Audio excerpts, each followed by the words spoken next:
Hello, my future medicals. Welcome back to your channel. I'm Ruby Prajapati, first year medical student at BMMC Delhi. जैसे कि मैंने community post पे एक पोल डाला था कि आपको कौन सी वीडियो पहली चाहिए, तो मैक्सिमम वोट थे कि how to revise whole syllabus before NEET mock test. मतलब कि नीट मॉक टेस्ट से पहले हमारे जो 97 चैप्टर्स का सिलेबस है वो सारा का सारा एकदम कैसे रिवाइज करें। जैसे 2-2 दिन का गैप होता है टेस्ट सीरीज में, या फिर 3-3 दिन का गैप होता है, तो लाइक मार्क्स हमारे अप भी हो रहे हैं, डाउन भी हो रहे हैं, बहुत ज्यादा डिमोटिवेशन हो रही है कि हो पाएगा नहीं हो पाएगा, गिव अप करने का मन कर रहा है, सोच रहे हैं अगर नहीं हो पाया तो क्या करेंगे। ऐसी बहुत सारी चीजें भी माइंड में तुम्हारे चल रही होगी, बट हमें बस एक ही चीज याद रखनी है कि हमें लास्ट तक अपनी होप नहीं छोड़नी है। जितना हो अपने तरफ से बेस्ट देने का कोशिश करो, ताकि तुम्हें लाइफ में बाद में कोई रिग्रेट ना रहे कि काश मैं उस टाइम पढ़ लेता, काश मैं उस टाइम थोड़ा मेहनत कर लेता। तो इसी वजह से लगे रहना है। मैं एक बार वीडियो को ओवरव्यू दे देती हूँ। इसमें क्या करेंगे, हम पहले बायो के बारे में बात करेंगे, देन केमिस्ट्री, देन फिजिक्स, और उसके बाद मैंने जो नीट मॉक टेस्ट एनालिसिस होता है मिस्टेक नोटबुक में, वो सब चीजें क्या क्या लिखनी है तो उसके ऊपर बात करेंगे। Without wasting any time, let's get started. First talk about biology. मैंने बायोलॉजी की एनसीईआरटी वीडियो जो मैंने बना रखी है, यहाँ पे पिन कर दूंगी कि एनसीईआरटी बायोलॉजी कैसे पढ़े। उसमें बताया था कि आपको एनसीईआरटी के कौन कौन से पॉइंट हाईलाइट करने होते हैं, जो जो एक्स्ट्रा पॉइंट मिलते हैं वो साइड के स्पेस में लिखने होते हैं। तो आपको सबसे पहले बायो में क्या करना है, सबसे पहले बायो को सिर्फ और सिर्फ वही रिवाइज करना है। लाइक आपने कुछ चैप्टर्स ऐसे होंगे जो कर रखे होंगे बहुत अच्छे से, बट आपके उसमें भूलने वाली प्रॉब्लम क्या होगी, जैसे मॉर्फोलॉजी ऑफ फ्लावरिंग प्लांट है, आपको उसको कॉन्सेप्ट आपको ऑलमोस्ट सारे आते होंगे। लाइक प्रेजेंटेशन क्या होता है, ये सब कुछ पता होगा, बट आप वहाँ पे भूलते क्या है, फैमिली के एग्जाम्पल्स, बाकी चीजों के एग्जाम्पल्स, फाइलोटैक्सी के एग्जाम्पल्स। तो आपको क्या करना है, जस्ट एक पेपर लेना है, उसमें सारे एग्जाम्पल्स लिख लेने हैं।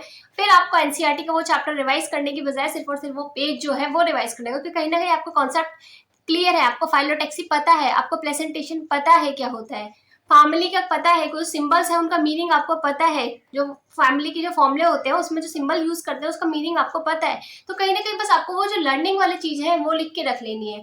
ठीक है, नेक्स्ट बात करते हैं कि आपने जब पूरी बायोलॉजी अच्छे से पढ़ी हुई है, एनसीईआरटी पढ़ी हुई है, तो बायो की जो जो चीजें आप बार बार भूल रहे हो, सिर्फ और सिर्फ उन्हें लिख के एक शॉर्ट नोट में रिवाइज करो। जैसे मैं एक एग्जाम्पल देती हूँ, ये टोटल डेट्स है, दिख रहा हो तो ये टोटल डेट्स है 11th और 12th की बायोलॉजी की। तो जितनी भी ये डेट्स थी कि जितना भी मतलब कि कौन से ईयर में क्या हुआ था, कौन सा एक्सपेरिमेंट हुई थी, कौन सी डिस्कवरी हुई थी, तो मैंने पूरा एनसीईआरटी की एक साथ लिख लिया था।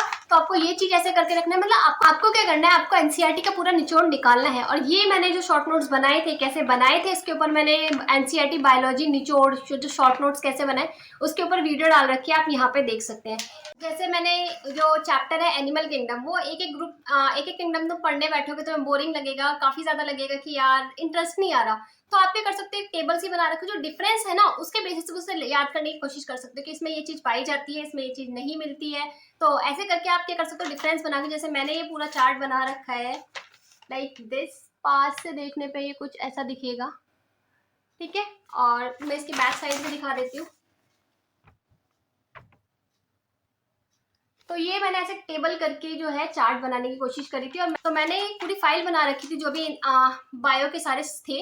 तो ऐसे चैप्टर जो आप बार बार भूलते हैं या फिर जिसमें बहुत रट्टा गया है, इकोलॉजी का रट्टा का कुछ नहीं है। इकोलॉजी थोड़ा एक बार समझने की, कुछ एग्जाम्पल्स हैं जो उसमें रटने वाले, तो वो मैंने एक शीट पे लिख लिए थे।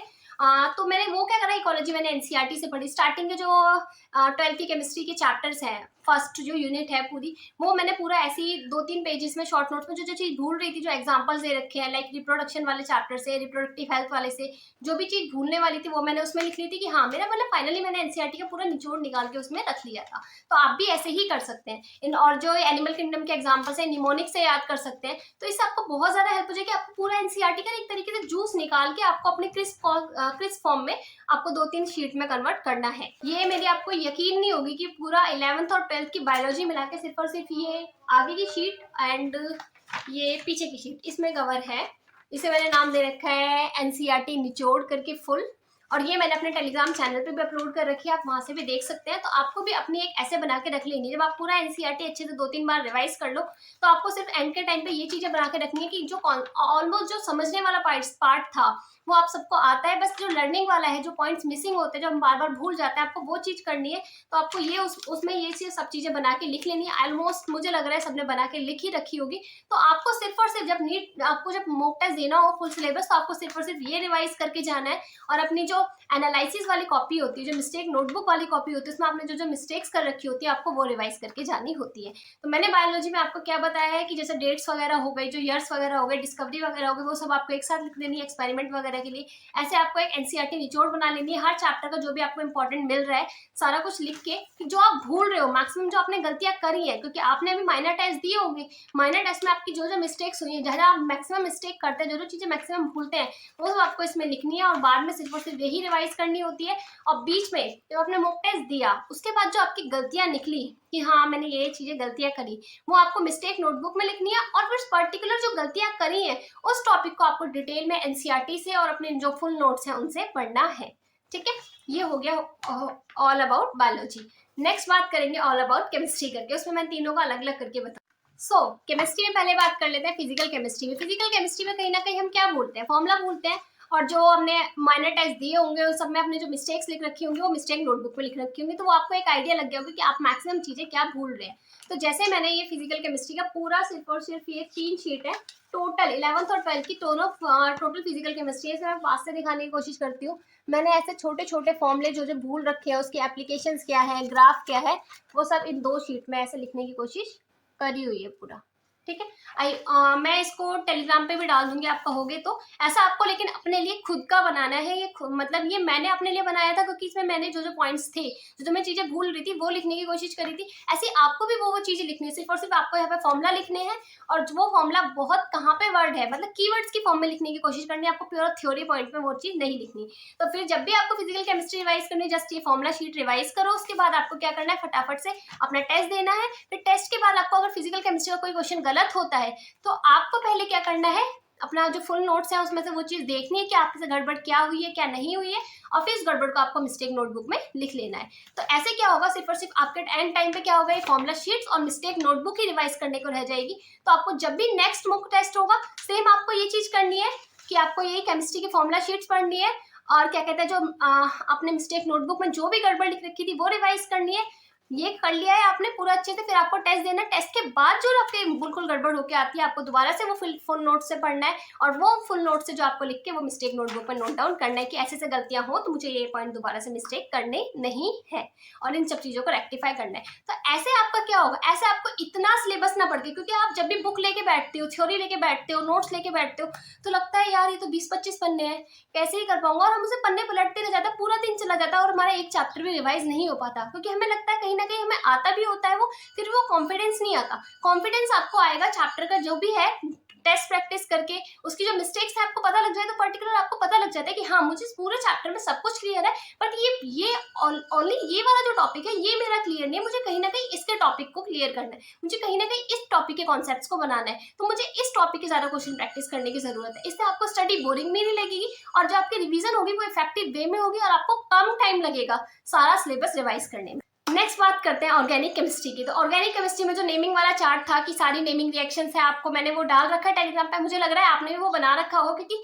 अब लास्ट का टाइम है तो आपको वो रिवाइज करना है। ठीक है, आपको सिर्फ और सिर्फ एक बार एनसीईआरटी की रीडिंग लगानी है, क्योंकि ऑर्गेनिक की एनसीईआरटी की रीडिंग मस्ट है। आपको लगेगा कि दीदी ऑर्गेनिक की रीडिंग एनसीईआरटी की क्यों जरूरी है, लेकिन जरूरी है क्योंकि कुछ पॉइंट्स में से थ्योरी वाले दे रखे हैं, जरूरी नहीं है नीट में क्वेश्चन थ्योरी वाले पॉइंट से नहीं आ सकता, हमें एनटी का कोई भरोसा नहीं है। आपको फिजिकल केमिस्ट्री के लिए एनसीईआरटी पढ़ने के लिए जरूरत नहीं है, बट आपको ऑर्गेनिक केमिस्ट्री की एक बार रीडिंग लगानी है। आपको जो भी एक्स्ट्रा पॉइंट्स मिले, लाइक आपके लगे आपके नोट्स में सर ने नहीं लिखवा रखा है, फिर कुछ नहीं कर रखा है, तो वो आप उन पॉइंट्स में लिख सकते हैं, एक्स्ट्रा पॉइंट्स आपको लिख देने हैं। फिर आपको क्या करना है, जो ऑर्गेनिक की नेमिंग रिएक्शन है वो आपको रिवाइज करनी है, क्योंकि ऑर्गेनिक की नेमिंग रिएक्शन से आप सामने जहाँ पढ़ते हो वहाँ पर चिपका भी दोगे तो उससे बहुत ज्यादा बेनिफिट हो जाएगा। एटलीस्ट 15 से 20 नंबर का जो होता है ना, वो कहीं ना कहीं नेमिंग रिएक्शंस पे होता है, या फिर नेमिंग रिएक्शन की एप्लीकेशन बेस्ड क्वेश्चन होता है, तो आपको कहीं ना कहीं वो करने हैं, अपने वो मार्क्स आपके स्ट्रांग हो जाएंगे अगर आप ये वॉल पे चिपका के रखते हो और करते हो तो। ठीक है, और आपको करना है कि ऑर्गेनिक रिवाइज कैसे करनी है। देखो ऑर्गेनिक का नोट्स पढ़ने बैठोगे तो बहुत सारा टाइम लगेगा, और फिर ऐसा लगता है कि बोर फील करने लगता है कुछ थ्योरी पढ़ते पढ़ते पढ़ते पढ़ते। तो ऑर्गेनिक का आपको बेस्ट वे है रिवाइज करने का, आपको क्वेश्चन प्रैक्टिस करने लिए आपको 3-4 चैप्टर के मिक्स क्वेश्चन प्रैक्टिस कर ली बीच बीच में, और आपको रिवाइज कर लिया। ठीक है, ये आपको हो गया ऑर्गेनिक का। फिर जब भी आप मॉक टेस्ट दोगे तो जो भी आपकी गलतियां निकल के आ रही है सेम आपको मिस्टेक नोटबुक में लिखनी है, फिर उस टॉपिक को आपको अपने नोट से वेरीफाई करना है कि हाँ कहीं ना कहीं मैं आइसोमेरिज्म के क्वेश्चन गलत कर रहा हूँ, तो मुझे आइसोमेरिज्म वाला टॉपिक दोबारा रिवाइज करने की जरूरत है। कहीं ना कहीं मैं क्वांटिटेटिव एनालिसिस वाले क्वेश्चंस गलत कर रहा हूँ, तो मुझे क्वांटिटेटिव एनालिसिस दोबारा नोट से पढ़ने की जरूरत है और उसके क्वेश्चन प्रैक्टिस करने की जरूरत है। आई होप ये सब क्लियर हो गया होगा। नेक्स्ट बात करते हैं इनऑर्गेनिक केमिस्ट्री। सबसे ज्यादा रट्टा लगाने वाला सब्जेक्ट और सबसे ज्यादा एक तरीके से बोरिंग सब्जेक्ट। मैं उसे बहुत जल्दी जल्दी भूल जाती थी क्योंकि मुझे कॉन्सेप्ट वाले पार्ट बहुत अच्छे लगते हैं, जिनसे एक बार समझ लिया तो एटलीस्ट मैं कर सकती हूँ। पर इनऑर्गेनिक का ऐसा है कि अगर पढ़ लिया फिर 2 दिन बाद पढ़ोगे तो लगेगा यार ये पढ़ा ही नहीं था। तो ये सब चीजें बहुत ज्यादा इनऑर्गेनिक में आती है। तो आपको इनऑर्गेनिक के लिए पहली बात एनसीईआरटी से बाहर कहीं नहीं जाना है। सारा सिलेबस जो आता है वो सिर्फ और सिर्फ एनसीईआरटी का जो भी आ रहा है, चाहे जेई में आ रहा हो चाहे नीट में आ रहा हो, इनऑर्गेनिक का वो सिर्फ और सिर्फ एनसीईआरटी से ही आ रहा है। तो आपको क्या करना है, एनसीईआरटी उसकी फॉलो करनी है। आपको पूरी होल रीडिंग लगानी पड़ेगी, जिसमें टेबल्स दे रखी है, जो उसमें पीछे चार्ट दे रखे हैं, उसमें से बहुत सारे क्वेश्चन बनते हैं। असेंडिंग ऑर्डर हो गया, डिसेंडिंग ऑर्डर हो गया, पी ब्लॉक में जो स्ट्रक्चर्स दे रखे हैं, सल्फर के और फॉस्फोरिक से जो स्ट्रक्चर्स दे रखे हैं, वो सब आपको करना है। तो उसके लिए आप क्या कर सकते हो, पी ब्लॉक का चार्ट बना सकते हो। मैंने बना रखा है, टेलीग्राम पे अपलोड भी कर रहा है। इनऑर्गेनिक के लिए आपको ये तो है नहीं कि आप फिर दीदी बार बार हम एनसीईआरटी रिवाइज करेंगे, एनसीईआरटी रिवाइज करने में तो बहुत ज्यादा टाइम जाता है। तो आपको बार बार नहीं करना है, आपको सिर्फ एक बार अच्छे से एनसीईआरटी कवर करनी है, पूरा अच्छे से कॉन्सेप्ट पढ़ने। उसके बाद आपको उसके शॉर्ट नोट्स बना लेने हैं। जैसे डी एंड एफ में आपको जो भी इंपॉर्टेंट लगा आपने उसके शॉर्ट नोट्स बना के लिख लिए। अगर आप इनऑर्गेनिक एनसीईआरटी में पीवाईक्यू भी कर जाते हैं तो पीवाईक्यू से आपको एक आइडिया लग जाएगा कि हाँ इससे बाहर आपका सिलेबस नहीं आने का। लास्ट ईयर ब्लास्ट फर्नेस वाला एक डायग्राम है, उसमें टेम्परेचर पूछ लिया था। तो इनका कुछ भरोसा नहीं है कि मेटलर्जी वाले क्वेश्चंस में से भी ये पूछ ले। तो मेटलर्जी में जो आपको एक लास्ट में टेबल दे रखी है एनसीईआरटी में, आपको वो बिल्कुल अच्छे से करके जाने, जो चार्ट सा दे रखा है और जो डायग्राम्स है वो देख जाने, क्योंकि उसमें टेम्परेचर वगैरह क्योंकि भरोसा नहीं है इनका क्वेश्चन पूछ ले।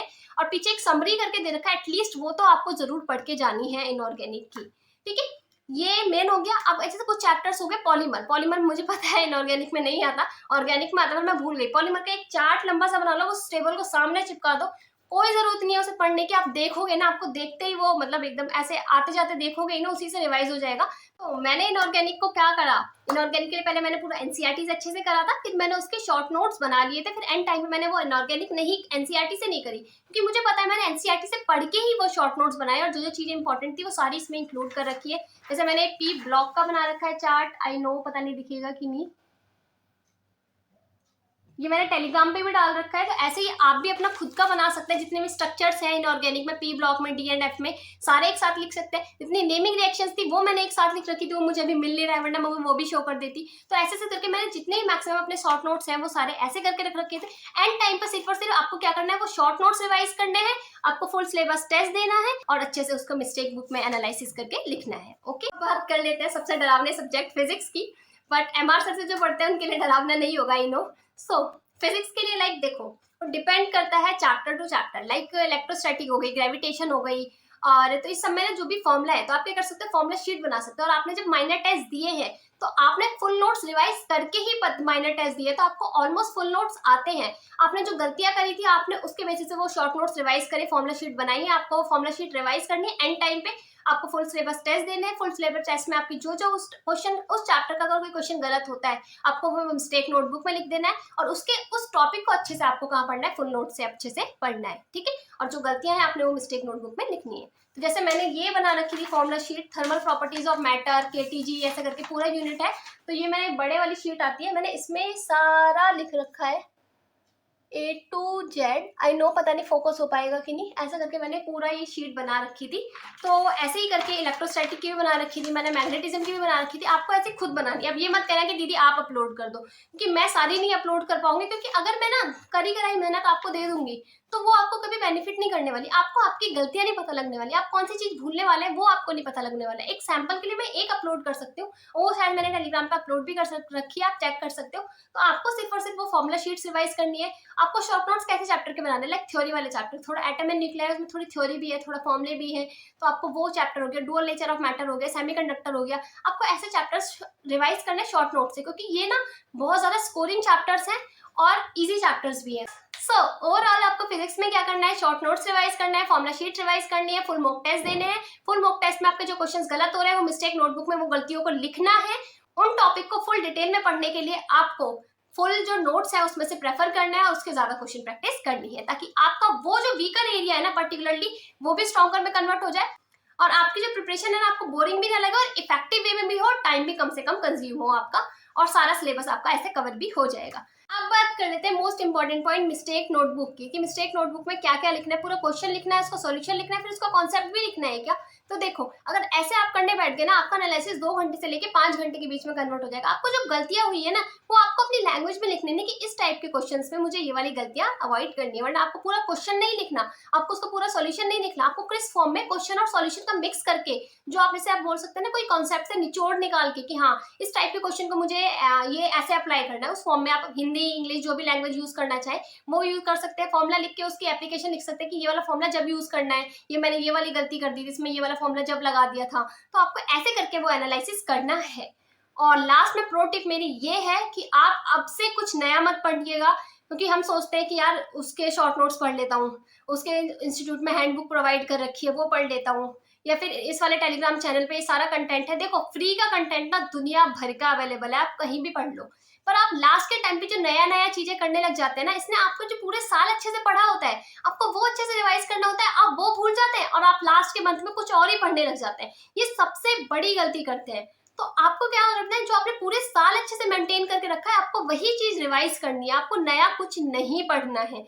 नया पढ़ के आप कंफ्यूज होगे, कुछ नहीं रिटेन रह पाएगा, एंड में आप ना इधर के रहोगे ना उधर के रहोगे, जैसे बोलते हैं ना, तो ना घर का ना घाट का। तो आपको वो चीज नहीं करनी है। आपको क्या करना है, पूरा जो आपने पूरे साल जो आपने अच्छे से पढ़ा है, उसी चीज को अच्छे से रिवाइज करना है, मॉक टेस्ट देने हैं, एनालिसिस करना है, और उसी चीज को दोबारा से दोबारा रिवाइज करना है। नया अब से कुछ भी नहीं करना है। आई होप सारे पॉइंट्स क्लियर हो गए। आपका जो भी एक्स्ट्रा डाउट होगा आप मुझे नीचे कमेंट सेक्शन में पूछ सकते हो। जब तक पढ़ते रहो। See you soon in the next video.